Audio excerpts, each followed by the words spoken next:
Voltar aqui para gravar, gente, começando. Estamos aqui, companheiros. Boa noite a todos. Continuando. Boa noite, Celso.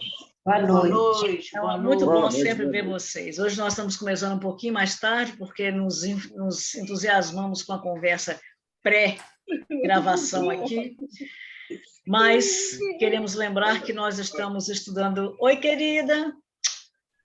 Estamos estudando o capítulo 12 do Evangelho de Mateus, versículo 16, quando Jesus disse e advertiu-os que não comentassem com ninguém, não contassem, não levassem a público aquele momento, né, em que, no versículo anterior, ele disse que a multidão, a turba, o seguiu e ele curou a todos. E agora, continuando, Jesus teria dito, né, advertiu-os para que não comentassem essa cura com alguém. Então, o nosso companheiro, muito querido, Aloysio Elias, irá nos conduzir num caminho muito interessante de reflexão, e nós vamos aqui compartilhar esse vídeo. Meu mouse fica agarrando aqui, eu tenho que dar umas pancadinhas nele de vez em quando. Vocês estão vendo? Sim. Sim, só não estamos ouvindo, né? Aí. Não, tudo bem que eu não botei, né? Tá Ok. parado. Não é para ficar no evidente. Não é para ficar do lado de fora. É um pouco mais complexo que isso, seu Ademo. Faça propaganda, mas no privado. Porque o contrário de público é privado. Não faz a propaganda. Eu queria rapidamente, gente, esse tempo realmente nosso é muito curto, que vocês me dissessem o que vocês entendem, antes dele falar, o que seria esse privado. Em vez de fazer a propaganda da cura para todo mundo, que fizesse no privado. O que vocês entendem isso? Porque eu também não tinha conseguido entender até que o Aloysio Elias explicou, mas vocês, de repente, têm um pensamento mais ágil que o meu. Eu acho que no privado é o boca a boca, né? Em vez de ele sair alardeando para todo mundo, ele fala aí falando pouco a pouco, um e com o outro. Não seria isso? Não. Então... Pode ter uma ideia. Pode ter um sentido da comunicação direta com o Pai. A comunicação íntima nossa. Pode ter essa vertente também. Também é uma boa sugestão, mas não, como ele disse, aí não haveria uma comunicação. Só seria entre você e o Pai. E o que ele queria dizer é que não tornassem público, mas que divulgassem sim. Divulgassem aquela cura, mas não para exteriormente, não saísse propagando aquilo que aconteceu. Ah, entendi. Então tá me remetendo a uma outra fala de Jesus quando ele fala: não atire pérola aos porcos, né? Ou seja, comunicar, mas para as pessoas do círculo, daqueles que estavam com a crença no Messias, né?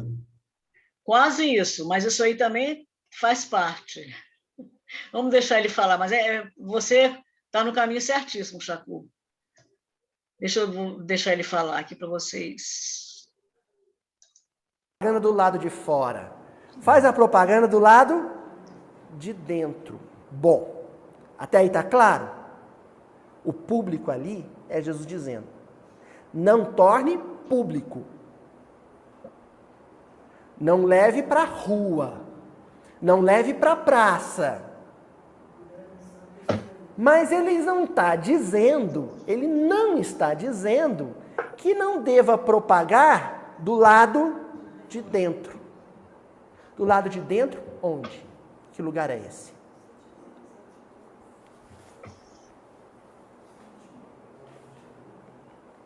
Se você guarda para dentro de você, você não está divulgando para ninguém.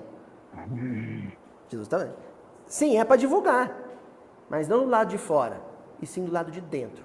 O que é esse fora? O que é esse dentro? Vamos pensar na própria modernidade.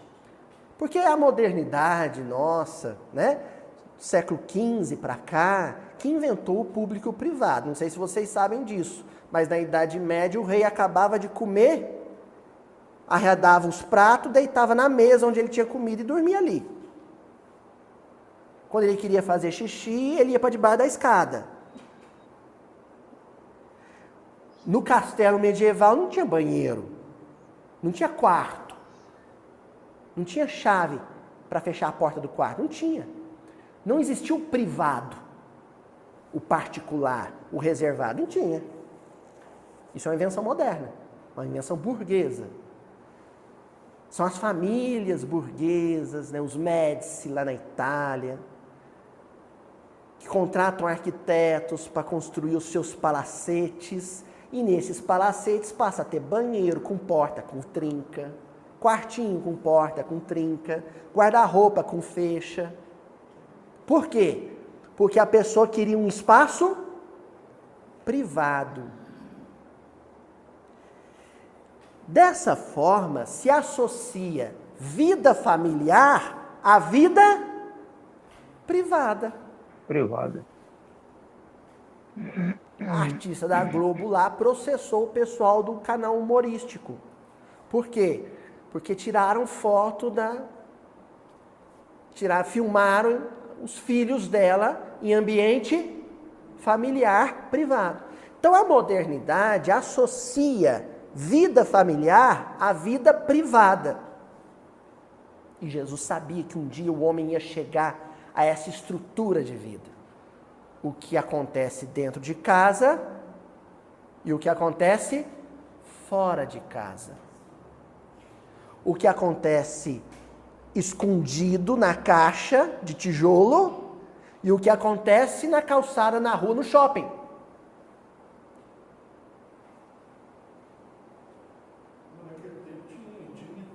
Não tinha dessa maneira como a gente experimenta, não, seu Adelmo. Não tinha. A gente custa entender isso.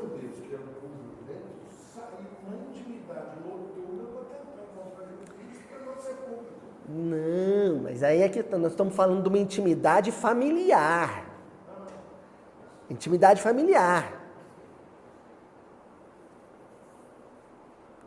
Essa coisa do muro, sabe, Sadão? Do muro, com porta, com cerca elétrica, isso é uma invenção nossa. Nossa, eu digo, nós reencarnados nesse tempo. A vida privada familiar, uma invenção nossa. Não era bem assim que funcionava. Era tudo muito coletivo. Seu Adelmo, para o senhor entender, vou dar um exemplo para o senhor entender a diferença do nosso entendimento de particular e privado e o entendimento da época de Jesus.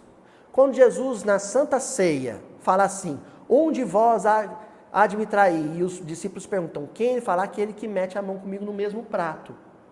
No nosso entendimento moderno, quando a gente senta numa mesa, o que está na nossa frente? Um prato. De quem é aquele prato? Meu! Ele é privado, ninguém mete o garfo aqui. Se fizer, se alguém pegar uma batata frita no meu prato, na nossa concepção do que é privado, particular, a gente considera isso uma deselegância, uma falta de educação, não é? Na cultura oriental do tempo de Jesus, não. Era uma tigela só no meio da mesa para todo mundo.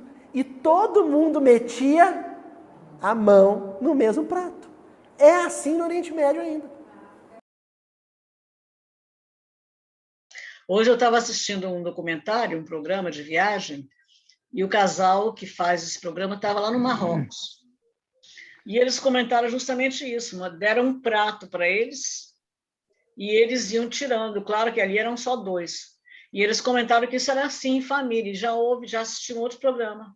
Vinha prato enorme e todo mundo, a família em volta da mesa, com a mão, cada um ia tirando aquilo que queria e ia comendo. Quer dizer, essa história de garfo, de faca, é mais ocidental mesmo, né? Que a gente... É como uma pizza palito, né? Exatamente. Uma pizza para todo mundo. Por isso que eu acho que por isso que não entenderam quando Jesus falou: aquele que mete a mão no meu prato comigo. Porque se todo mundo metia, eles iam dizer, mas quem? Não conseguiram entender, né? Agora que depois dessa explicação dele, que eu me toquei com relação a essa fala de Jesus. E é o que ele fala, né? O Luísa fala, né? Como que Jesus tem... São nessas pequenas coisas que a gente vê como que ele realmente tinha visão do futuro, né? Do depois. Que ele já sabia como ia ser. Verdade. E isso aí, Manuela, é o que a Luísa vai falar agora. Você está adivinhando realmente, né? Que Jesus sabia que futuramente... É interessante, né? Realmente a visão dele, até porque ele já tinha vivido...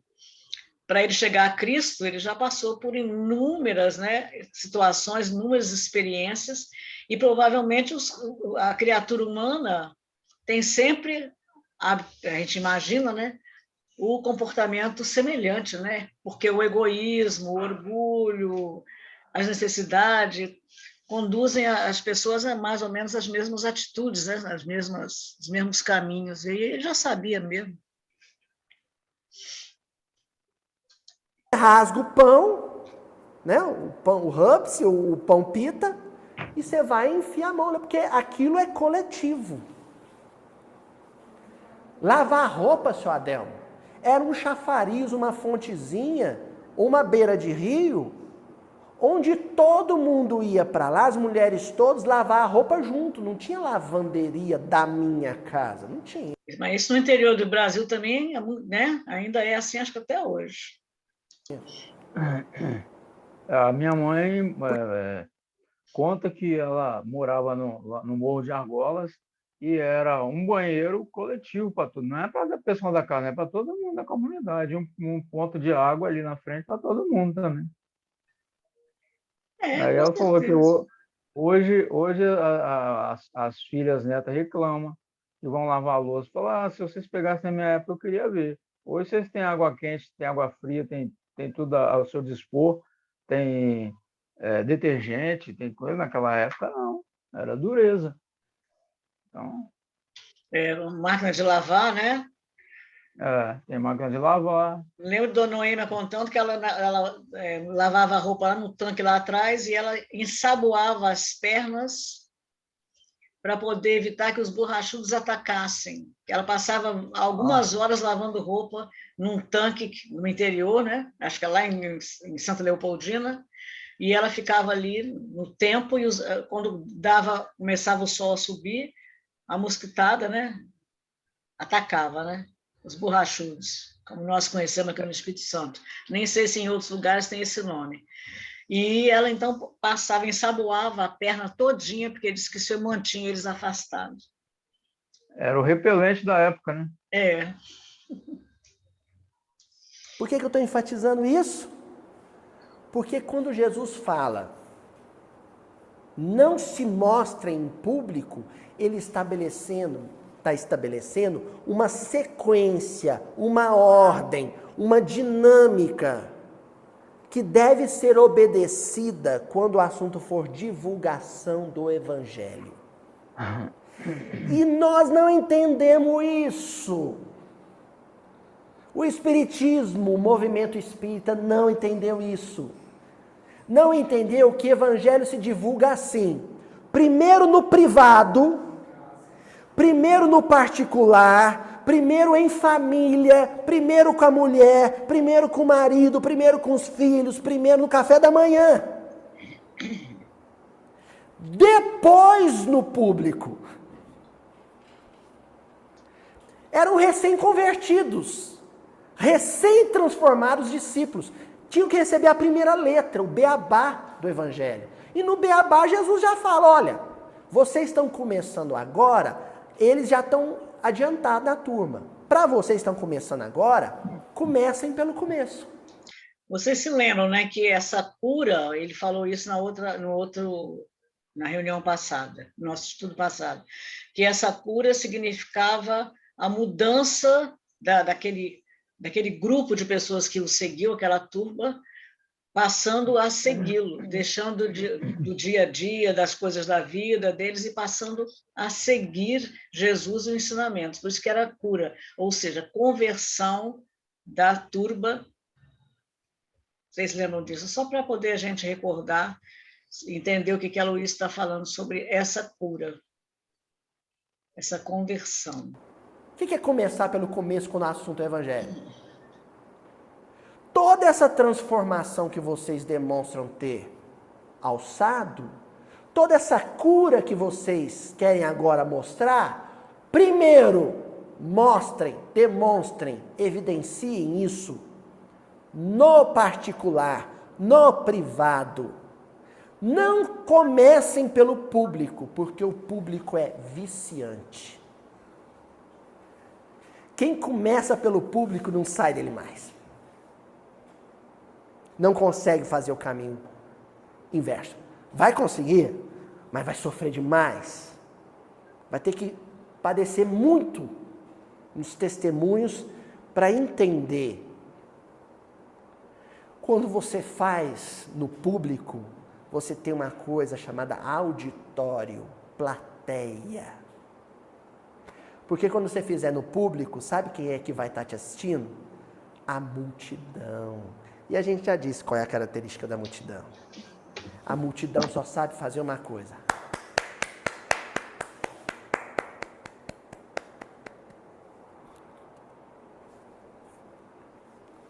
Vocês lembram do Pequeno Príncipe? Né? O sujeito se acostuma e se vicia em fazer assim.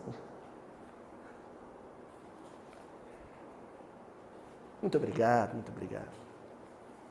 No privado não tem isso. No particular não tem isso. O que você faz no café da manhã, a sua plateia é seu filho e sua mulher.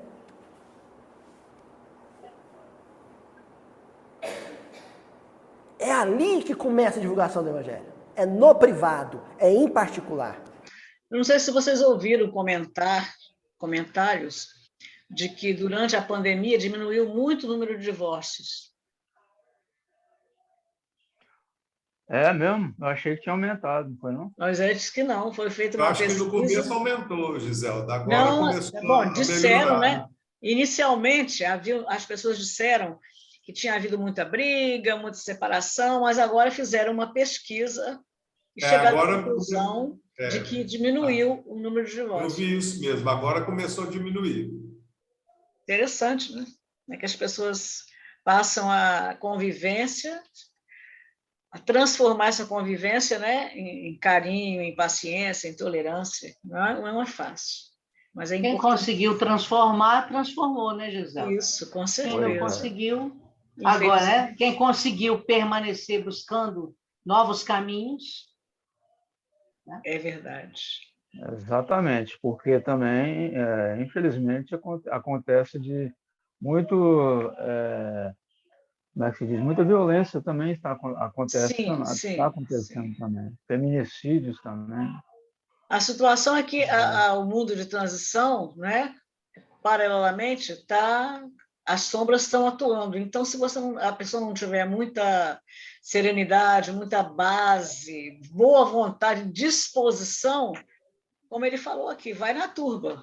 Mas na turba no sentido da multidão, né? Vai com as sombras, não consegue se iluminar, nem iluminar quem está em volta, né? Eu fico pensando... A poeira estava embaixo do tapete, elas estão ficando à vista.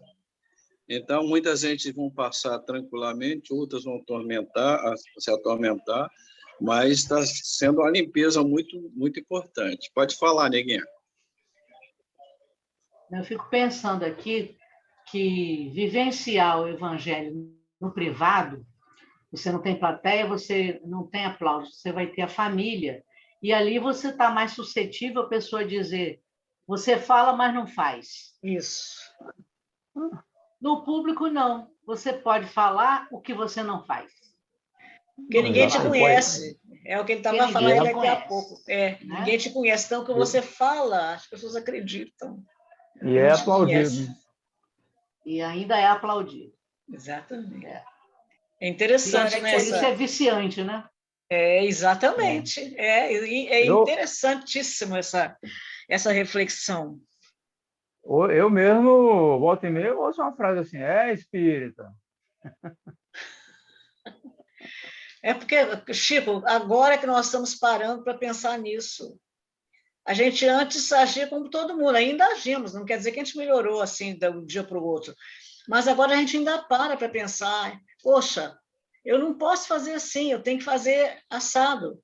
Poxa, eu estou agindo assim há tanto tempo, mas espera aí, está errado, eu sou espírita, eu sou cristã, eu não posso falar e criticar nos outros o que eu estou fazendo. Exatamente. Já dói um pouco na consciência quando a gente faz, né? Isso. Já é um grande passo, eu acho. E talvez a melhor divulgação não seja nem falar, é mostrar o exemplo, né? Que as pessoas começam a observar e falam, aquele camarada é diferente, aquela mulher, aquela moça, ela é diferente. Aí eles começam a ficar querendo saber até o que ela faz, o que ela frequenta. É a melhor propaganda, né? Me lembro muito de um fato que, de vez em quando, as pessoas comentavam do pai ensinar o filho. Meu filho é feio mentir, né? A mãe não pode mentir. Pegar mentira, né? Como nós falamos aqui, pegar mentira é feio. E, de repente, o telefone toca e a mãe fala assim, é aquela chata, diz que eu não estou. E a criança fala, poxa, mamãe, você falou que é feio, mentir, você tá... Olha só o exemplo, né? É interessante, quinta-feira, um amigo espiritual falou para mim, antes da gente dormir, fazer uma oração, e nessa oração, pedir aos amigos espirituais para nos auxiliar, a gente limpar a nossa lixeira, esvaziar, jogar fora os conteúdos que não servem. Antes de dormir, fazer essa limpeza na lixeira. O que for bom, fica, o que não for, descarta. Interessante, é a pura verdade. É verdade, é o que Santo Agostinho falava, né? A gente precisaria fazer isso e precisa, né? Exercitar esse trabalho, que é muito bacana. Isso é importantíssimo. É o que Santo Agostinho dizia, que a gente chegasse no final do dia, a gente parasse para pensar o que tinha feito. O que eu fiz hoje? Eu fiz isso de bom e fiz isso de ruim. Então, o de ruim, amanhã eu vou melhorar, vou tentar melhorar. E o de bom, eu vou tentar manter, né? É isso aí, exatamente o que você está falando. Fala, Emanuela. Isso que o Jaco falou de a gente dar o exemplo, né? Fazer, era o que Jesus fazia, né? As palavras dele só foram, só não, né? Mas, assim, se propagaram porque ele demonstrava, ele não só falava. E a questão da família me veio na cabeça, assim, que a gente, como espírita, a gente entende e acredita que na família estão as pessoas que vão ajudar a gente a crescer, porque são pessoas que a gente tem junto com elas, né? Então, com isso que a Luísa fala, me veio na cabeça, assim, muito essa associação. Por isso que na família, acho que tá a melhor escola mesmo, né? Pra gente melhorar, aprender e que vão estar as pessoas que vão falar com a gente, se a gente está sendo hipócrita, não tá. Seu som desapareceu, Emanuela. Acho que... Estamos escutando?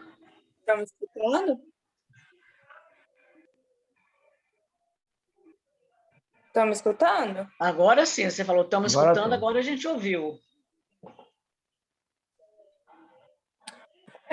Eu vou tirar a câmera e falar mais perto, às vezes é isso.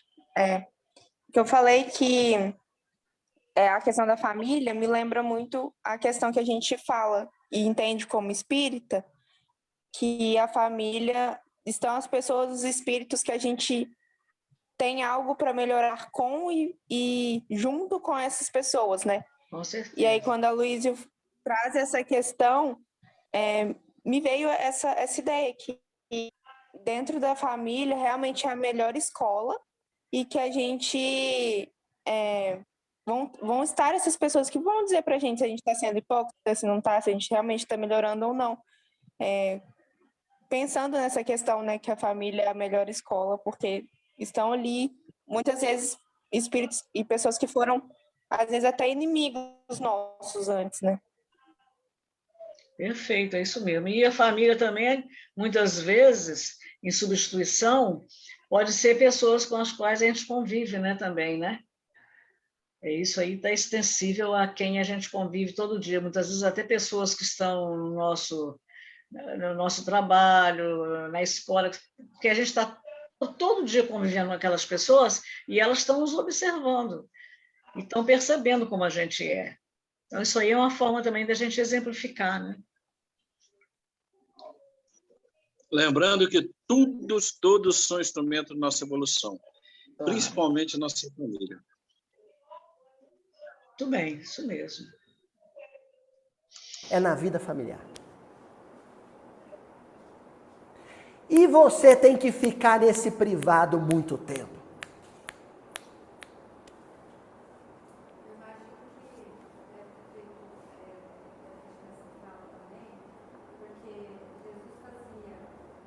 Quando a Luísa para ouvir alguém falar, eu me lembro de Haroldo. Quando o Haroldo fazia o estudo dele com algumas pessoas, ele falava assim para a pessoa: fala mais alto para as pessoas que estão em casa ouvirem o que você está falando. Já o Aloysio, a gente tem que ficar adivinhando, mas tudo bem, cada um tem uma maneira, depois ele acaba dando uma resposta e a gente imagina o que a pessoa falou, né?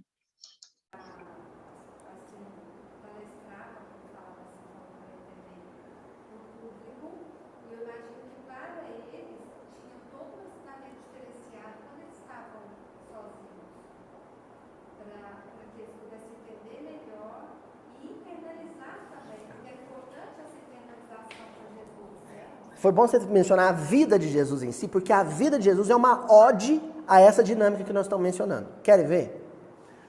Todo mundo, onde eu vou, viajo, faço uma palestra, o pessoal no final, às vezes, tem uma pergunta que é sempre a mesma. Por quê? O que Jesus fez entre os 13 anos e os 30 anos? No texto bíblico aparece ele com 13 anos fazendo o bar mitzvah dele no templo de Jerusalém. E Maria procurando ele com José. Depois, a narrativa bíblica já mostra ele aos 30, sendo batizado por João Batista e reunindo os discípulos. Entre os 13 e os 30, Jesus viveu 30 e poucos anos, um pouco mais de 33 anos, que é a forma canônica como nós entendemos. Um pouco mais, uns 38 anos ele viveu. A pregação dele, e isso é certo, durou 3 anos. A pregação pública. Pública. Nos outros 30 e tantos anos, e isso inclui o período entre os 13 e os 30, sabe o que Jesus fez? Banco, cadeira, mesa na oficina do pai. Ajudou a mãe a sovar a massa do pão.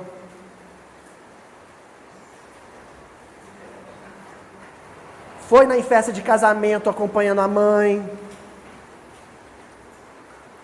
Jesus viveu o evangelho no privado. Olha só, Zadel. Se Jesus viveu 38 anos. No livro Boa Nova, Maria conversando com Isabel, logo no início, acho que é o 2º capítulo, ela disse que Jesus conversava muito com as pessoas na rua, quando jovem ainda, e que ela às vezes se deparava dele certa vez ela se deparou com ele conversando com um bandido perigoso, e ela temeu por ele, mas ele conversou, bateu um papo com o bandido e ele ficou ali, não aconteceu nada. Então, ele atendia muito as pessoas, e isso é um depoimento, você vê que coisa interessante. Além da parte dele ficar em casa e viver com o pai, com a mãe, trabalhar com o pai, né? Como ele mesmo diz, pai, me ensina o seu ofício, também está lá no Boa Nova, ele também já começava, já desde criança, a gente sabe que isso aí não é de espantar, que um espírito superior, um espírito crístico, né, como ele, já fazia caridade, já atendia as pessoas. E isso é interessante, isso não tem nenhum lugar que cite, por isso que é importante a gente ter esses livros de Chico Xavier que nos colocam a par dessas informações tão valiosas para a gente, né? Na vida física dele, no planeta, 35 anos ele passou vivendo o evangelho no privado, no particular. Foram só 3 anos de vida pública. Isso aí é paradigma. Isso aí é paradigma. Isso é referência. Aí há uma sugestão de proporcionalidade. A proporção é essa. A proporção é essa. 80% no privado, uns 20% divulgando ele publicamente. E aí entra a oralidade. E aí entra a escrita. Ou menos que isso, talvez, viu? Menos que isso. Fala, Tonzinho.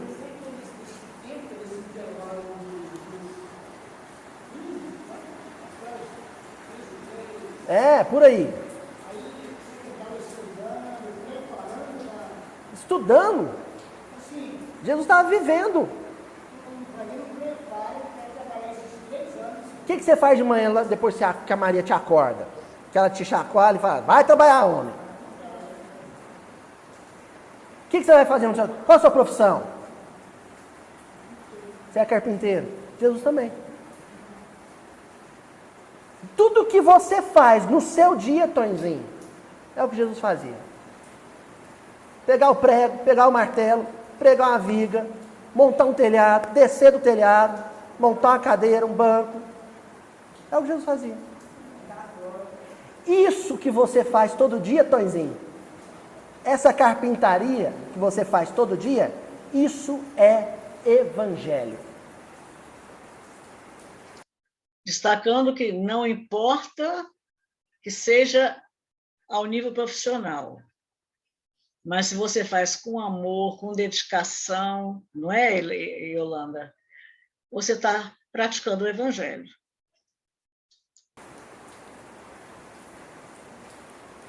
Isso é evangelho. Mas ninguém acha que isso é divulgação do evangelho. Ninguém acha que um homem em cima de um telhado, pregando um prego, está divulgando o evangelho. Para você divulgar o evangelho, você tem que estar num púlpito com um microfone na frente de milhares. E de preferência com uma câmera te registrando. Sim, pega pesado. Agora tem a câmera. A semana tem 100. É verdade. E ainda tem lives, né? Que há pouco tempo alguém passou. Estou dando dinheiro aqui para o pobre, estou dando cobertor aqui. Essas pessoas que fazem piada, esses sites, né, que fazem piada, logo que começou a questão do selfie, né, eles começaram a mostrar o que as pessoas faziam. 148 horas. Eu passo sentado aqui registrando esse vídeo 1 hora, 1 hora e pouca. O que eu faço nas outras 147 horas?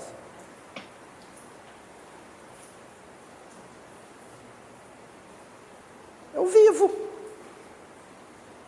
Aí eu vou chegar no mundo espiritual e vai ser computado como momento de divulgação do evangelho, aquela 1 hora na semana? É capaz que essa eles vão pôr de lado. Não, essa aí não interessa. Essa aí qualquer um faz. Vamos ver as outras 147. Essa 147 no privado que interessa. É essas que importam. Sabe o que é evangelho, Euridice? É pela 5ª vez no dia a Ju perguntar, cadê meu celular? E eu sair procurando ele pela casa com ela. chamando ela de meu amor.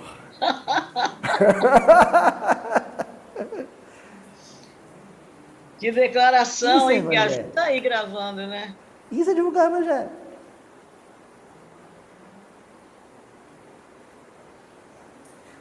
Emmanuel, ele relata que há um torno assim, de 28 bilhões, 29 bilhões de espíritos matriculados ao orbe.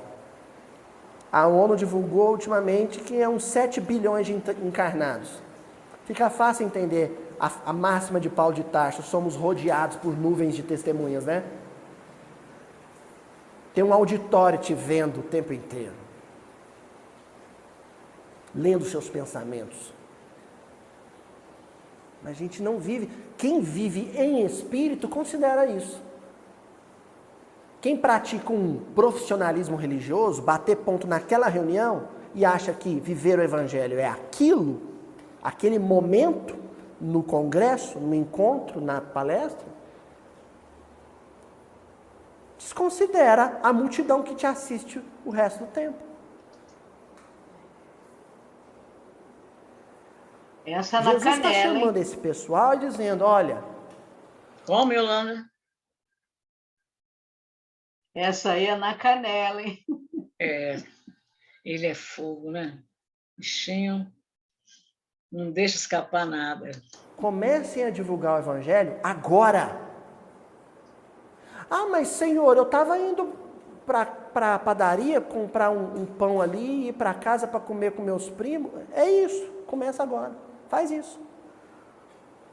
Mas vai pensando no bem, deseja o bem para o padeiro, mesmo se ele entregar o pão queimado. Chega em casa, se alguém reclamar do pão queimado, não amaldiçoa quem reclamou.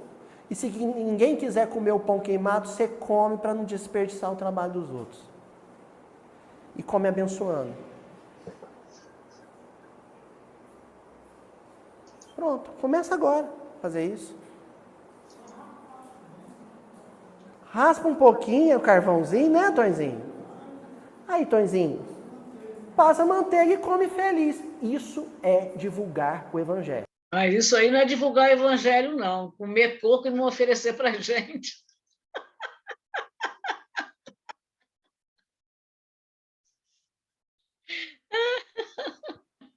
Pois é. Adoro. Não? Então vamos ver?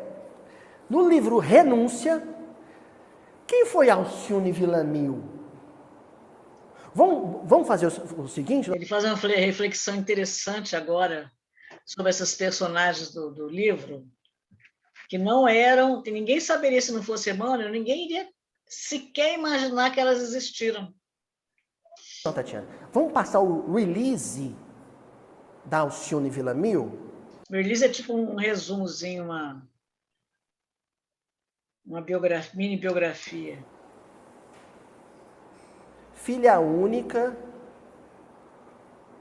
de uma aposentada por invalidez, bordadeira solteirona, que cantava na porta da Notre Dame, da extinta Notre Dame, em troca de uns trocos para sustentar a família.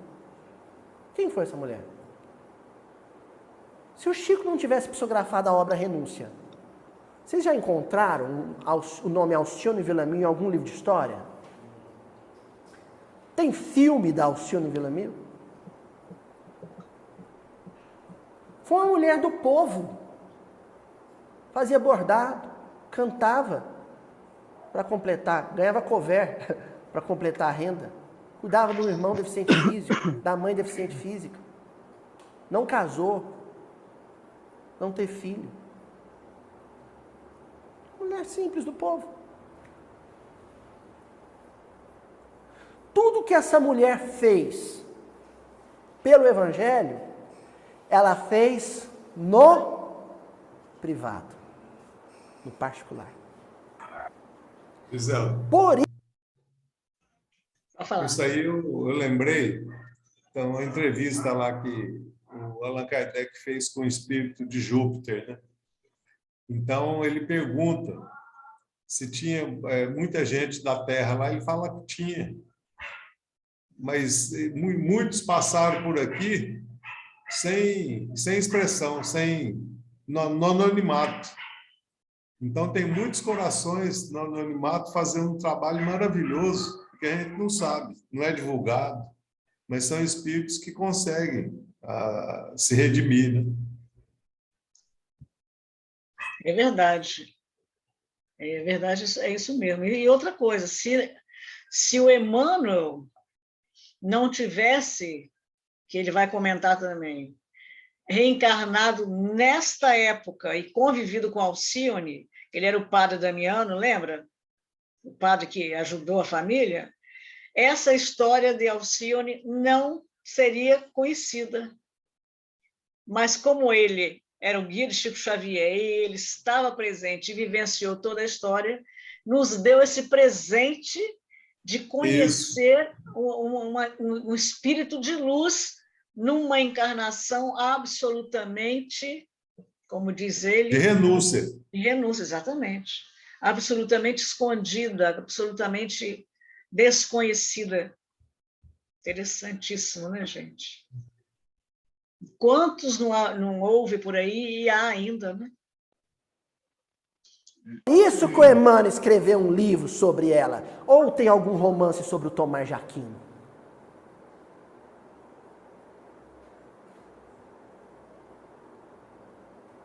Tem? Tem. Pode até aparecer, mas do Emmanuel não.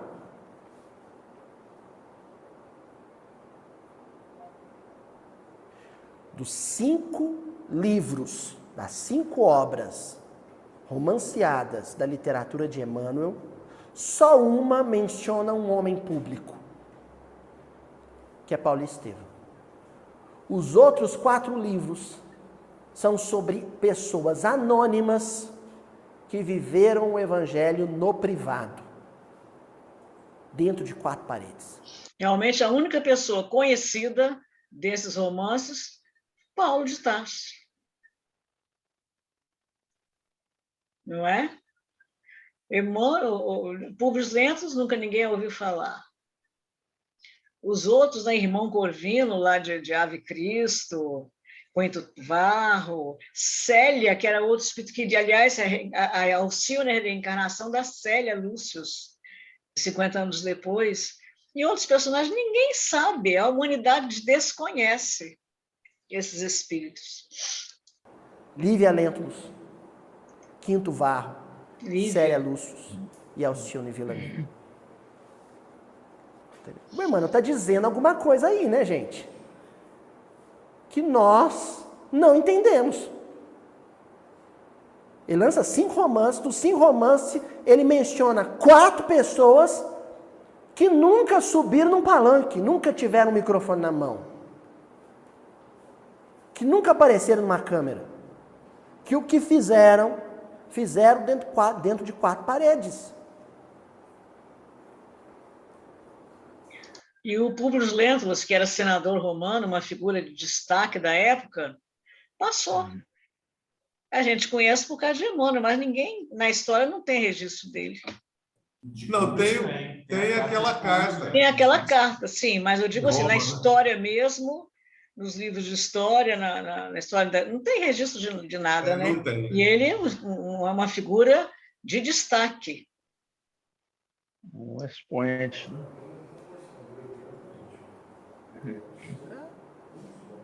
Um só.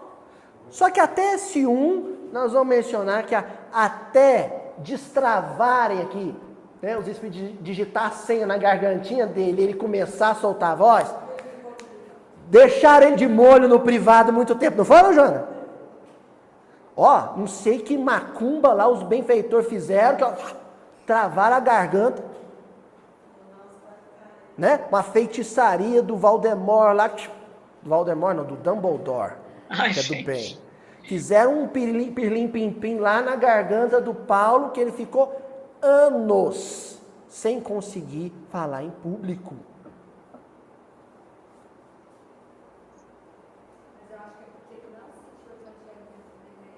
É porque ele não sabia ainda que a dinâmica do evangelho segue o fluxo do privado para o público.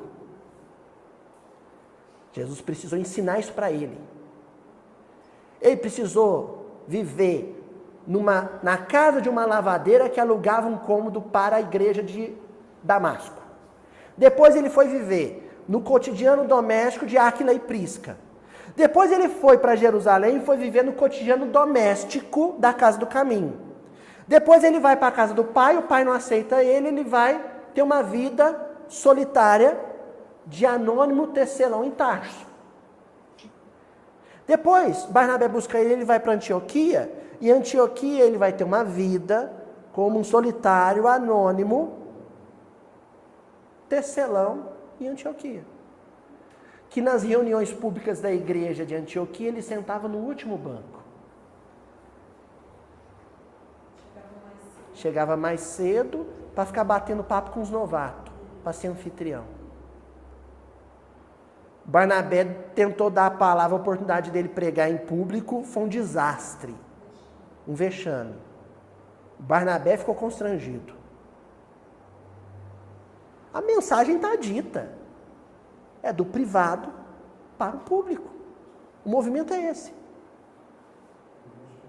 Lá no livro Renúncia, no capítulo 1, da primeira parte, o capítulo chama o Padre Carlos. É o que vai apresentar o Carlos Clenaghan. Mas eu quero chamar a atenção para a figura do Padre Damiano. O Padre Damiano, ele é uma das experiências no plano físico de Emmanuel. Então quem vai falar agora é Emmanuel. A Alcione, ainda criança, faz um questionamento, aliás, criança não, adolescente, né? Ela tinha uns 16, 17 aninhos. Ela faz um questionamento para ele numa das reuniões de estudo do Evangelho minucioso, estudo minucioso do Evangelho, que realizava na casa da Dona Madalena, todas as noites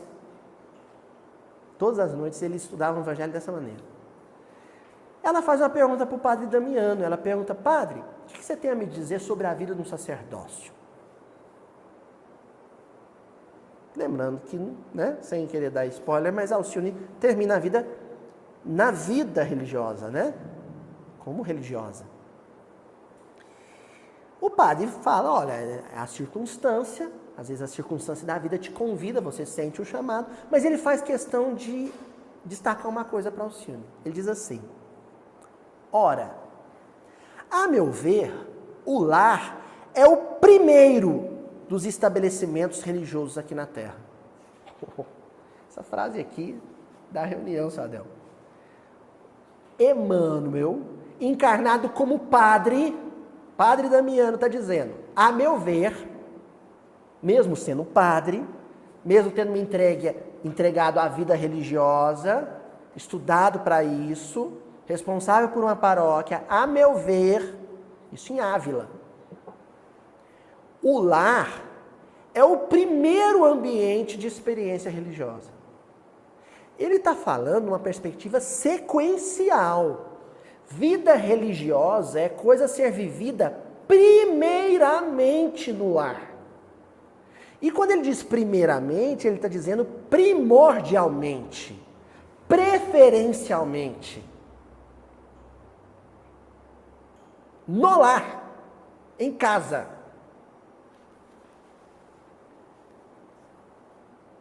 Quando eu era adolescente, quando eu era jovem, tinha meus 16 anos. E o pessoal de outras cidades começou a me chamar para fazer palestra. Eu ficava assim, com o coração apertado, porque minha mãe não gostava que eu viajasse. Na época era normal, adolescente viajava assim. Hoje tem uma série de restrições, né? Graças a Deus. Na época podia. A gente fazia isso. Mas minha mãe ficava angustiada. Ficava preocupadíssima, natural, né? E eu dizia para ela, não, eu tinha acabado de ler Paulo Estevão, né?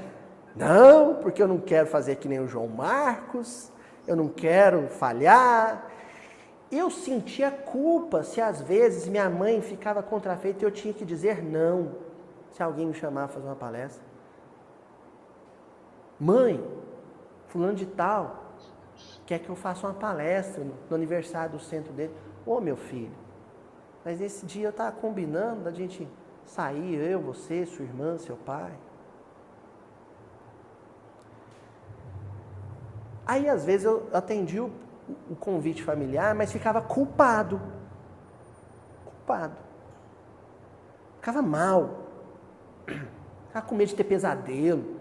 Será que as trevas vão me assediar?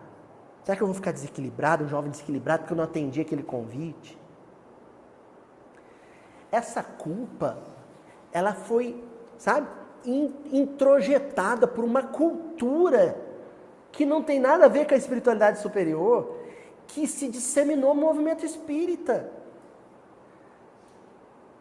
De que a gente tem que se sentir culpado se de repente a gente atende um compromisso familiar e não abraça uma tarefa pública, divulgação do Evangelho.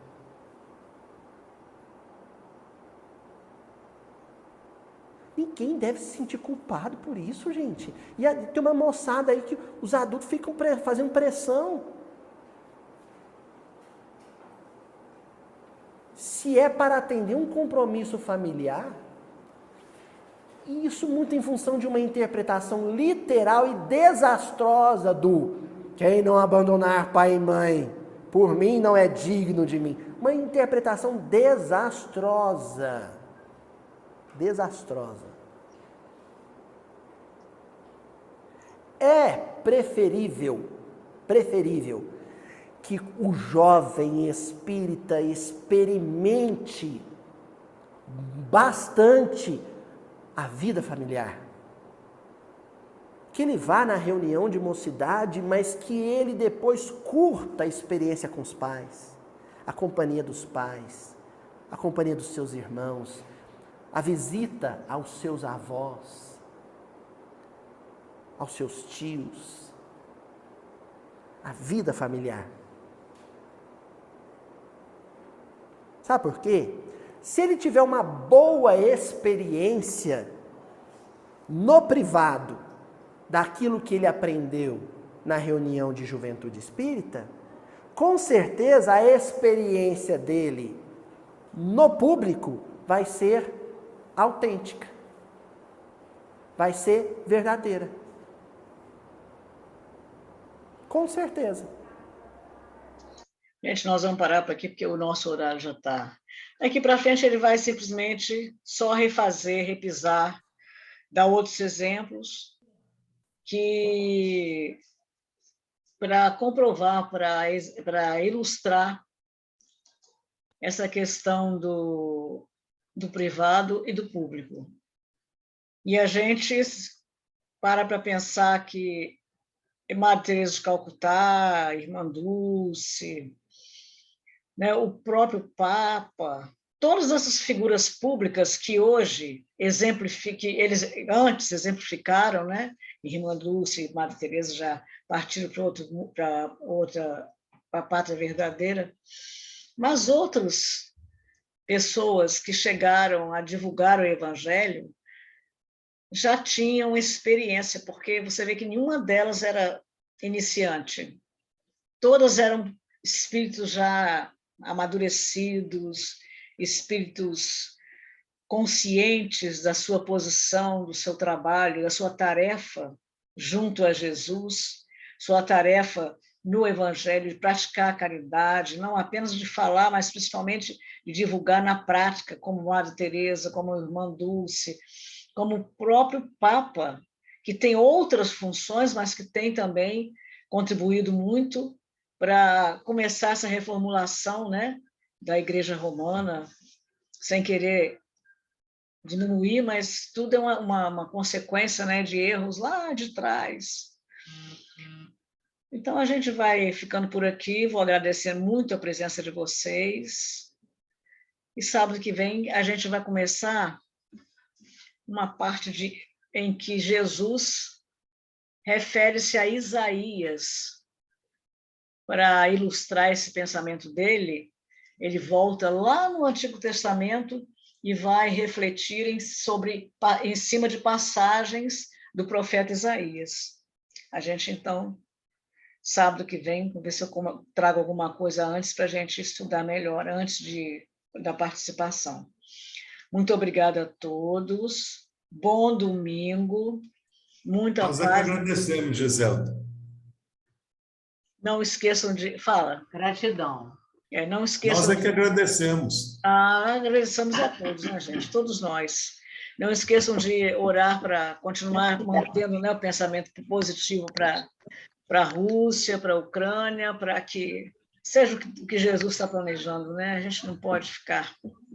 A gente sente muito, fica muito chateada, mas a gente sabe que Jesus, como a gente disse no início, Jesus está no leme, e ele sabe de tudo, né?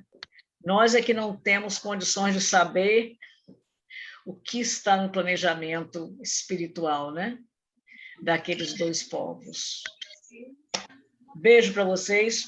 Não fiquem aí, fiquem aí, aliás, que nós vamos fazer nossa prece. Muita luz, muita paz. Beijo no coração. Boa noite a todos. Um abraço, boa noite a todos. Abraço. Boa noite. Com Deus. Fiquem com Deus. Bom domingo. Obrigada.